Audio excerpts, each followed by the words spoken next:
பார்க்கறது சம்பந்தமா நிறைய பேர் ஆலிம்கள் மட்டும்தான் ஓதி பார்க்கணும். ரசூலா வந்து அதாவது அல்லாஹ் குர்ஆன் அஃபலா இந்த குர்ஆன் இந்த குர்ஆனை அவர்கள் சிந்தித்து பார்க்க மாட்டார்களா, அவர்கள் உள்ளங்களில் என்ன பூட்டுகளா போடப்பட்டுள்ளது. அப்போ மார்க்கத்தை வந்து அல்லாஹ் அவ்வளோ எளிமையா எல்லாருக்குமே புரியும்படியா இருக்குன்னு அல்லாஹ் சொல்லிட்டான். ஆனா ஆலிம்கள் சுன்னத்துல் ஆலிம்கள் என்ன பண்றாங்கன்னு சொன்னா, நான் ஓதி பார்க்கறத நான் மட்டும் தான் ஓதி பார்க்கணும், நீங்க ஓதி பார்த்தா உங்களுக்கு புரியாது, விளங்காது, இந்த குர்ஆன் உங்களுக்கு புரியாது, இப்படி மக்களை வந்து மூளையை மழுங்கடிச்சு இந்த மாதிரி பண்ணிட்டாங்க. ரசூல்லா வந்து ரசூலா காலகட்டத்தில் ரசூலாவுடைய மனைவி என்ன பண்ணுவாங்கன்னா, ரசூலாவுக்கு உடம்பு சொல்லாமல் இருக்கும்போது ஓதி அப்படி என்ன பண்ணுவாங்கன்னா, உடம்புல ஃபுல்லாக தடவி இந்த குழுவா அல்லது பழக்கு நாசு ஓதி உடம்பு ரசூலாவோட உடம்பு ஃபுல்லாக தடவி ஊதி விட்டு இந்த மாதிரி ஓதுறதுக்கு அனுமதி இருக்கு. அது நம்மளும் இது பண்ணிக்கலாம். ஆனால் மார்க்கம் சொல்லித்தந்த அடிப்படையில் இந்த மாதிரி பண்ணணுங்கிறத வந்து கொஞ்சம் மக்கள் மத்தியில் தெளிவுபடுறது. அது கொஞ்சம் அதாவது ஓதி பார்த்தல் அப்படிங்கிறது மார்க்கத்தில் சில விஷயங்கள், ஓரிரு விஷயங்கள் மட்டும் அனுமதி, ஆனால் செய்யாமல் இருத்தல் நன்று அப்படிங்கிற மாதிரி விஷயங்கள் உண்டு. உதாரணத்திற்கு நம்ம நேர்ச்சை செய்யலாமான்னு செய்யலாம், அல்லாவுக்காக இல்லையா, அல்லாவுக்காக ஏதாவது ஒரு எனக்கு இது மாதிரி தேவை இருக்கு இறைவா, அதனால இப்படி செஞ்சால் நான் ஒரு 10 பேருக்கு சாப்பாடு கொடுக்குறேன், ஒரு ஏழைக்கு உணவளிக்கிறேன், இல்லை ஒரு ஆடை இருக்கிறேன், ஏதோ ஒரு நேர்ச்சை செஞ்சுக்கிறோம் இல்லையா. அது மாதிரி நேர்ச்சை என்பது செய்வதற்கு அனுமதி இருக்கு, ஆனால் செய்யாமல் இருக்கிறது சிறந்தது. அல்லாஹ் கிட்ட அப்படி சொல்லி எல்லாம் நேர்ச்சை செய்யத்தான் வேணும், நீங்க நேர்ச்சை செய்து விட்டால் அதை செஞ்சே ஆகணும். நபிகள் நாயகம் சொல்றாங்க, ஒரு கடனில் திருப்பி தருவதற்கு மிக தகுதியானது அல்லாஹ்வுக்கு செய்ய வேண்டிய நேர்ச்சைன்னு சொல்றாங்க. அதனால நேர்ச்சை செய்துட்டா அதை வந்து ஹலாலான முறையில், அது மார்க்கத்துக்கு புறம்பா நேர்ச்சை செஞ்சுக்குவாங்க சில பேர், அது வந்து செஞ்சிடக்கூடாது. முட்டை அடிச்சிருக்கீங்கன்னா ஒருத்தர் என்ன செய்வார், வெயிலில் நிற்பார், ரசூலுல்லாஹ் பள்ளிவாசல் வந்துடுறாங்க, அவர் ஏன் வெயிலே நிற்கிறாரு அப்படின்னு கேட்டால், அல்லாஹ் குதிரை இன்னைக்கு அவர் நேர்ச்சை செஞ்சிருக்காரு, யார்கிட்டையும் பேச மாட்டேன்னு நேர்ச்சை செஞ்சிருக்காரு, இன்னைக்கு யார்கிட்டையும் பேச மாட்டார், இன்னைக்கு ஃபுல்லாக வெயிலில் நிற்பன்னு நேர்ச்சை பண்ணியிருக்காரு, வெயிலில் தான் நிற்பார், நிழலுக்கு வரமாட்டார், இன்னைக்கு நோன்பு வைப்பன்னு நேர்ச்சை செஞ்சிருக்கிறாரு.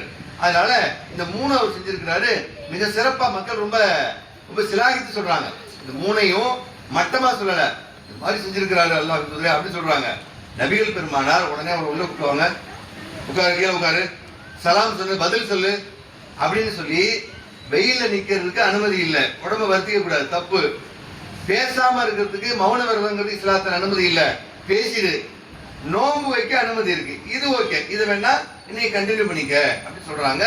அந்த வகையில மார்க்கம் அனுமதித்த நேர்ச்சை என்பது உண்டு.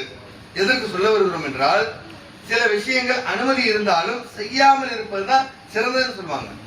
அந்த வகையில ஓதி பார்த்தல் என்பது மார்க்கத்தில் அனுமதி உள்ளது. ஆனால் ஓதி பார்க்காமல் இருப்பது இன்னும் சிறந்தது. ஏன்னு கேட்டா, நபிகள் நாயகம் 70,000 நபர்கள் நாளை மறுமையில் கேள்வி கணக்கின்றி சொர்க்கம் செல்வார்கள் அப்படின்னு சொல்றாங்க. அந்த 70,000 பேருடைய பண்புகளை பற்றி சொல்லும் பொழுது, மார்க்கம் அனுமதித்தும் அவர்கள் ஓதி கூட பார்க்க மாட்டார்கள். ஓதி பார்க்க அனுமதி இருக்கு, முதல்ல அதை புரிஞ்சுக்கோங்க. ஓதி பார்க்கலாம், ஆனா அதை ஓதி பார்க்காம இருக்கிறது இன்னும் டாப்பு.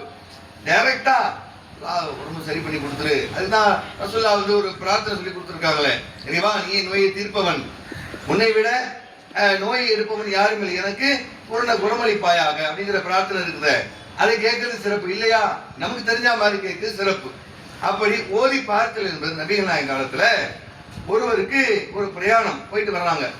அப்படி பிரயாணத்துல போயிட்டு வரும்போது, போயிட்டு வர எல்லாருமே யாரு, நம்மள அந்த காலத்துல மார்க்கம் முழுமை பெறாத ஒரு சூழல், மார்க்கம் பூர்ணமாக குர்ஆன் அருளப்படாத ஒரு சூழல், ஹதீஸ்கள் எல்லாம் சொல்லி தீர்க்கப்படாத ஒரு சூழல். அந்த காலத்துல ஒரு சாதாரண பாமர மக்கள் தான், நபிகள் நாயகத்தோடு வாழ்ந்த அந்த பாமர மக்கள் தான். ஆனா நம்முடைய பார்வையில் சஹாபாக்கள் உயர்ந்தவர்கள், அது ஒரு பக்கம். அவங்க ஒரு பிரயாணத்துல போயிட்டு வர்றாங்க. ஒருத்தருக்கு தேள் கடிச்சிருது, ஒரு யூதருக்குன்னு நினைக்கிறேன், தேள் கடிச்சிருது.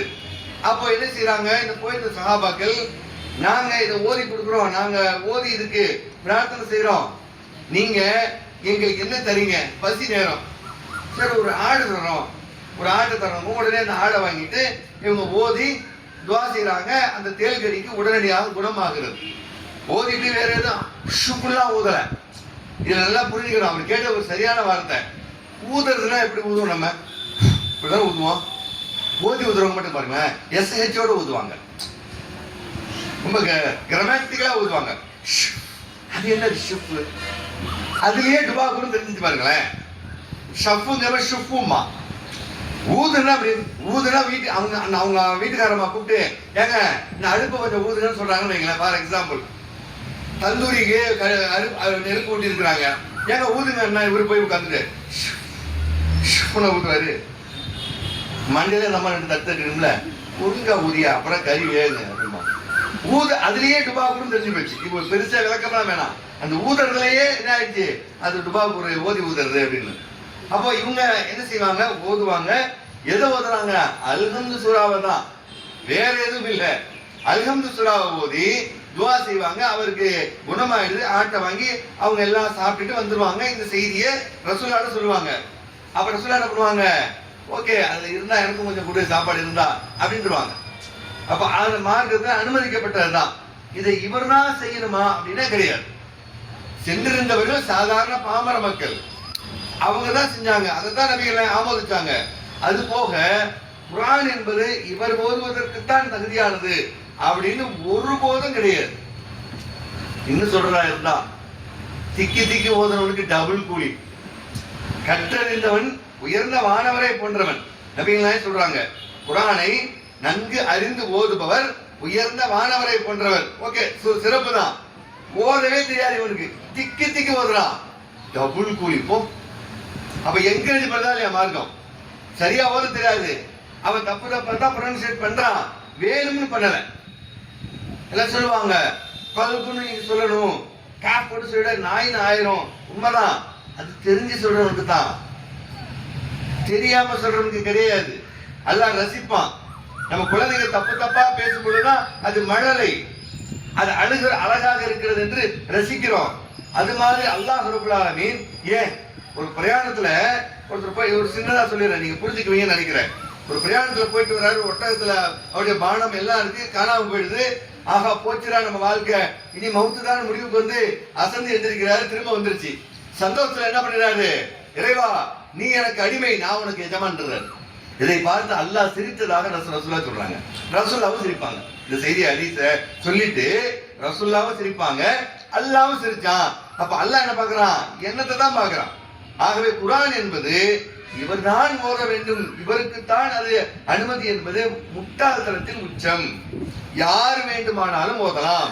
அவர் சொன்னது போல வலக்கது யஸ்ஸர்னல் குர்ஆனி குர்ஆனல் லிஸ்ஸிக்ரி, இந்த குர்ஆனை நாம் எளிமையாக ஆக்கி இருக்கிறோம் நீங்கள் சிந்திப்பதற்கு என்று அல்லாஹ் ரப்பல் ஆலமீன் சொன்னதினால் யார் வேண்டுமானாலும் ஓதிக்கொள்ளலாம், யார் வேண்டுமானாலும் ஓதி அதற்காக பிரார்த்தனை செய்து கொள்ளலாம் அப்படிங்கிற செய்தியை நாம் புரிந்து கொள்ள முடியும். இவர்தான் ஆலிம்கள் தான் ஓத வேண்டும், அவர்கள் தான் ஓத வேண்டும் என்று சொல்வது மிக தவறான ஒரு செயல். அப்படி அல்ல, யார் வேண்டுமானாலும் ஓதிக்கொள்ளலாம்.